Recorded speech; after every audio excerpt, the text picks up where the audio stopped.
Hello folks, my name is Chad Perkins, and on behalf of Red Giant, welcome to this first tutorial in this free training series on using Trapcode Form. Form is a widely used and powerful particle system, but Form is such a unique animal and completely different from any other particle system. In most other particle systems, particles are born, they have a lifespan, and at the end of that lifespan, they die out. But the particles in Form just exist, they never die. And so the features that Form has, like controlling form with fractal displacement or with audio or whatever, it creates such original, inspiring results it would be difficult or impossible to create with another tool. Now, I realize that might sound as intimidating as it sounds exciting, but Form isn't difficult at all to learn or even master, as we'll see as we go throughout this series. And there's also a way to just jump in without really knowing anything about Form. So that's what we're going to be covering here in this first tutorial. Now let's start with the brand new After Effects project. Nothing else going on here. I'm just going to click and create a new composition. We'll make it 1280 by 720 and 24 frames per second. Duration doesn't matter. I'll say 10 seconds. That's fine. Now go ahead and click OK. And you can't just apply Form to nothing. You have to apply it to something. So let's go ahead and create a solid. I'm just going to right click in the timeline panel, choose New, Solid. Doesn't matter what color it is, I just want to make sure it's comp size and click OK.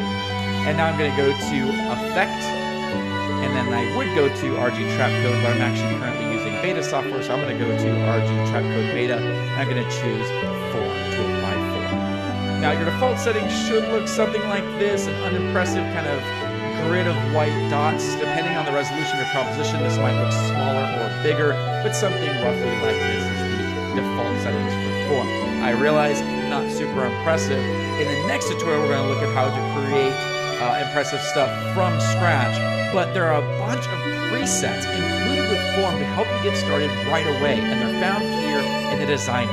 So I'm just going to click this large inviting designer button to open up the designer. I'm going to go ahead and pause this to make editing easier, but you'll notice that now in Form we can play our timelines and have the animation show up here, and we'll come back to this momentarily. I'm just going to pause this for right now. Now, we're going to be digging into all of this throughout this tutorial, but essentially, just as an overview of this designer interface, we have presets on the left, we have the main components of Form along the bottom, and then these are called blocks, by the way. And then if we select one of these blocks, let's say opacity, then we get the controls for that block in the right-hand side. There's also the block's area. If we put our cursor all the way over to the right here, then we get the blocks, which are essentially presets for these various blocks. So if we want to apply a color, I can click the color block and get the controls for that color. Or I can go to the blocks and get presets for those colors and change those things there as desired. So that's the overview of the designer. Let's talk about these presets. Now, you'll notice that when I put my mouse over, we saw some cool presets here, but then as I put my cursor back away, that drawer, if you want to think of it that way, closes back up again. And that's out of convenience for you, and that does actually feel pretty sexy because you put your mouse over. I want this now, and now I don't want it. Now I want this, and now I don't want it. And so the interface responds to you very dynamically, which is kind of fun. But if you ever did want to keep something open, like presets, then I can come over here to this arrow and click it, and once it faces the opposite way, then it means it's going to stay open. And same thing with the blocks area as well. Now there are two categories here, multiple form presets and single form presets. We'll talk a little bit more about what those are a little bit later on in this movie. I'm just going to go ahead and close this up though, and I'm going to start on single form presets. These are a little bit more simple than the multiple form presets.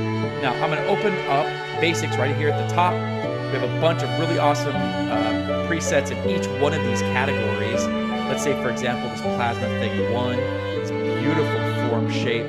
And again, I could go ahead and I'm going to click this little button to go back to the beginning of my timeline. I'll hit the play icon, and now we actually see that animate, which is really cool. I'm going to go ahead and pause that. Now in Form, we also have GPU acceleration. I click this little sprocket icon to get the settings for Form, and now we have our preferences here.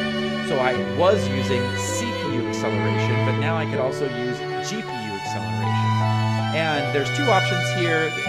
The nuts and bolts of it is that direct goes a little bit slower, but a little bit more accurately, and streaming goes faster, but isn't always as accurate. So I prefer to use streaming when I'm using I find that the ways that it's not accurate don't really bother me usually. So I like to use streaming for GPU particle running. Click OK, and now when we play this back, it plays back a little bit faster.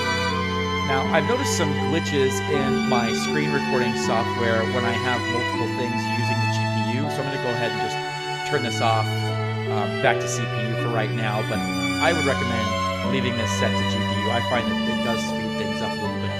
Now, let's go back to some of these presets. This is a great way to get acquainted with Form and what Form does. These are really beautiful presets, like this Plasma Thing 5. Again, we'll hit the play icon so we can see that previewing here. Oh, it's just so beautiful. And let's go down to fractals. There's one called Data Flow. And as we'll see throughout the series, that Form is just really great for creating kind of like fantasy user interface elements like this. Very interesting stuff. I'm going to go down to shape grids here. And there's this one called Chevron Cascade that I'm a big fan of. And you can see here that we're not using just plain old particles. We're using this custom particle that's a chevron. We'll talk about how to do that in a later tutorial as well. I'm just going to pause this for now. Now, I'm going to close up my presets area, and let's talk about these blocks. So these now, every time I click a preset, my blocks are taken over with the settings needed to make this preset. And because of the modularity of these of the designer interface, we can select one of these components and change just that component, which is really cool. So I could click on the size rotation block, for example, and the size right now is set to 49, but I can just click and scrub to the left and take down the size if I want to of these chevrons, or take up the size, whatever I want to do here. I have total control. These are also rotated 180 degrees, so I can click on this and take this to 0, and take it to 0, and they will flip up, they're pointing upwards. Now, presets are one of the best things about the designer, but it's important to be aware of just how many presets there are. So there are presets for the entire thing, for all of Form. There are also presets for each block. So I click on block and I have these different types of presets. But there's also presets that go beyond that. So right now I'm using a custom particle type, and I can also click on this choose sprite button to choose a different custom sprite.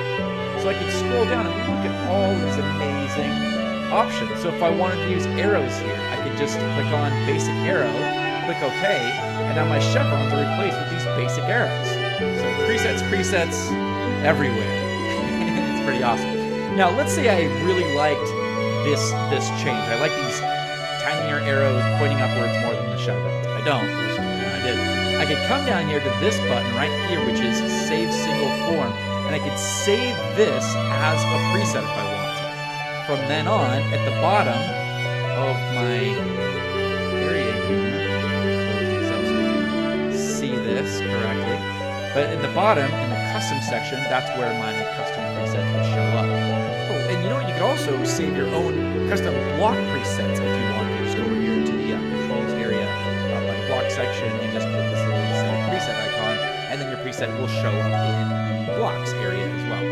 Now, all of this is being created with a single form. Form is basically a container of particles, maybe a grid or a sphere or even a 3D object as we'll look at.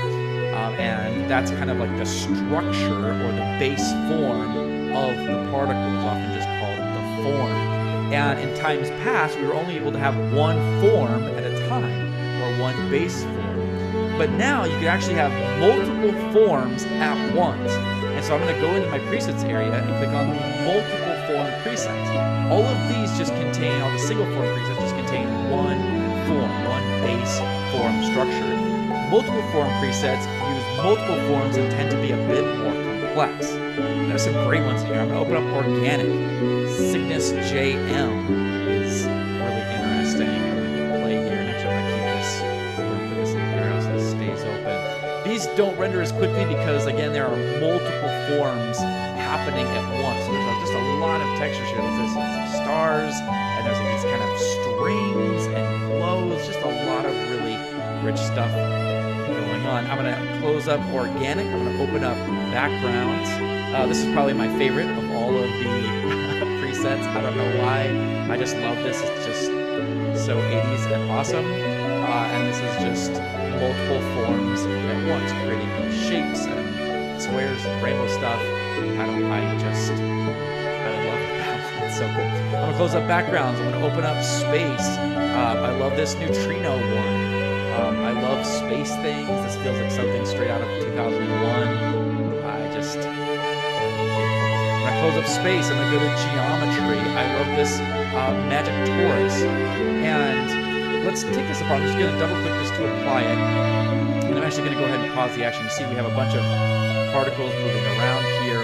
And let's go ahead and dissect these multiple forms. You can see now that we have almost like what looks like a layer section here. We have the master form, the base of everything, and then we have additional forms as well.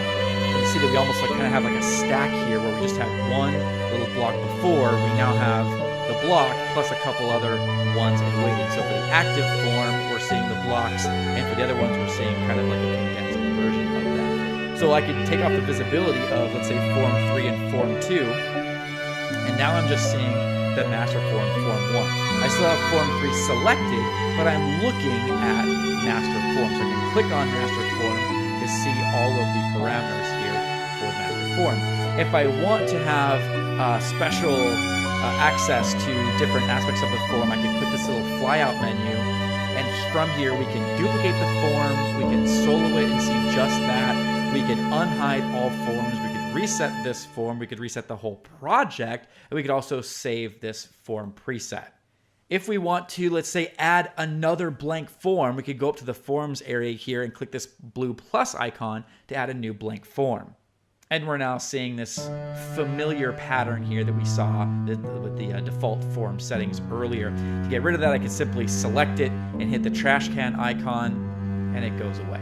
Now I'm going to hold the Option key and click this eye icon, which turns everything back on. Likewise, if I turn off a layer while holding Alt or Option, it solos a layer. So let's take this apart. So we have the first form is kind of like these cloudy type colors.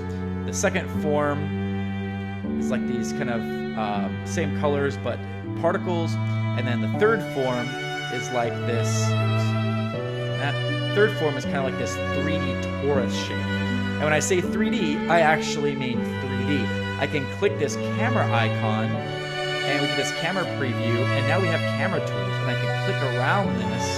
We can see this is actual 3-dimensional torus of particles. Cool. And I could also hit the C key on the keyboard to cycle through the camera tools. So if you're not aware of this keyboard shortcut, you're kind of stuck. It's just one single camera icon. So I hit the C, and then now I can move this up and down, track left and right, up and down. And if I hit C again, I get a zoom icon. So I can zoom in or zoom out. So I'm going to hit C again, get back to the orbit tool, move this around to the side. And again, we'll have a dedicated movie to 3D forms later on in the series.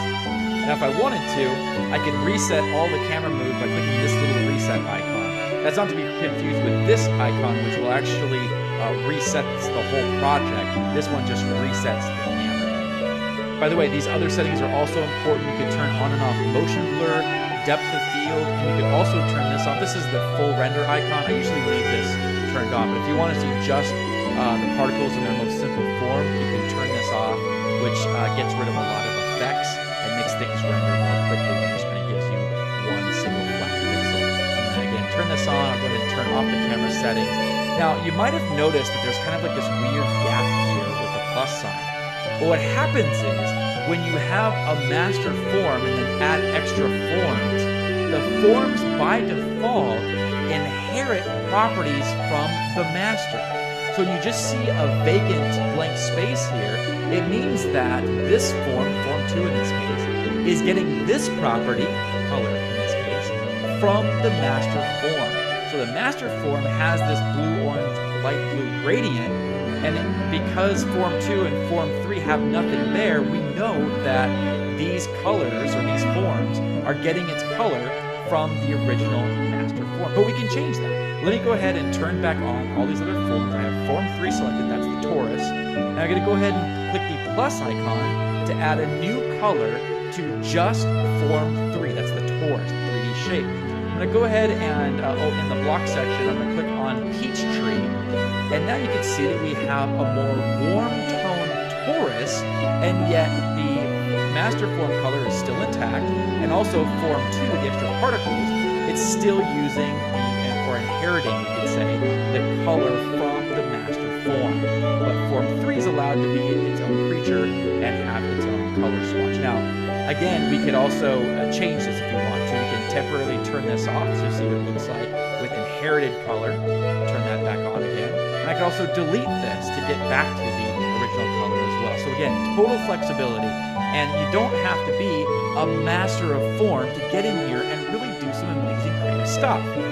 And at this point, all you have to do is click this apply button at the bottom right corner of the designer, and your design is sent to the main workspace in After Effects. And from here, you can continue to edit your design using similar parameters, such as size, for instance. And if you open up the Show Forms area, you can access settings for multiple forms from right here in the Effect Controls panel. Now you'll notice that Form 3 is highlighted here, and the parameters down below here have Form 3, or simply F3 in parentheses. That tells us that we're only working on Form 3. That's the big 3 Taurus. If I click Master Form in the Show Forms area here, then my parameters change to reflect that I'm now adjusting the master form. So now when I change the size, I'm changing the size of the master form.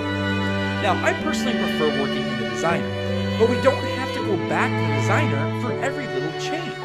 Next to each form is a drop-down menu that you can use to do things like solo a form, or reset it, or delete it. You can also go all Three Stooges and poke this thing in the eye to hide or unhide forms. You can click Add a Form to launch the designer and create a new form. And you can also click the All Forms button to display the controls for all the forms at once if you want to. The moral of the story here, folks, is that you can work with one form or many forms. You can work with presets or adjust things manually, or a combination of both. And you can work in the Effect Controls panel, or in the designer, or both. Now, we're just getting warmed up in this training series on this incredible tool. Over the next few tutorials, we're going to be digging in and learning how to make things from scratch.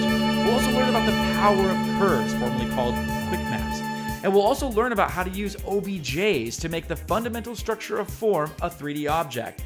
We'll look at using the powerful auto-animating fractal field to displace the form particles. We'll look at using your own custom particles, like those chevrons we saw earlier. We'll look at lighting form, creating self-shadowing and reflections. We'll also take an in-depth look at using audio to control form particles. You see this? We're going to build this from scratch and control all of this movement with only audio, no keyframes. Finally, we'll finish up with some recipe-type projects to help tie together all that we've learned. It's going to be an amazing series about an inspiring tool, and we're glad you're here. On behalf of Red Giant, I am Chad Perkins. Thanks so much for watching, and we'll see you in the next one. Shout out to Pond5 for all the super dope music I used in this tutorial.